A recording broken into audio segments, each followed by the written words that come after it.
પાટણના ચાણસ્મા બીઆરસી ભવન ખાતે વોકેશનલ અંતર્ગત વાલી મીટિંગ અને બંને ટ્રેડના બાળકોનું રજીસ્ટ્રેશન કરવામાં આવ્યું. ચાણસ્મા ખાતે વોકેશનલ અંતર્ગત વાલી મીટિંગ અને બંને ટ્રેડના બાળકોનું રજીસ્ટ્રેશન કરવામાં આવ્યું. ત્યારબાદ વાલીઓને ધોરણ 9 થી 12ના CWSN બાળકોને વોકેશનલ વિશેની સમજ આપવામાં આવી હતી અને મંગળ અને બુધ તેમ બંને દિવસોમાં વોકેશનલ બીઆરસી ભવન ખાતે ચલાવવાનું નક્કી કરવામાં આવ્યું હતું.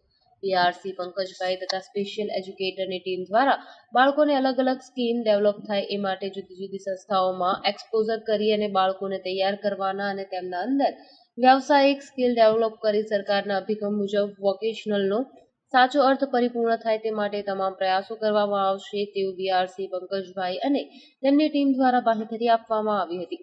ત્યારબાદ વાલીઓ અને બાળકોએ આશરે 85 જેટલા વાલી બાળકને અલ્પાહાર આપવામાં આવ્યું અને સમગ્ર આયોજન બીઆરસી કોઓર્ડિનેટર પંકજભાઈ અને તેમની ટીમ દ્વારા કરવામાં આવ્યું હતું. Bureau report Anil Ramanuj, Radhanpur.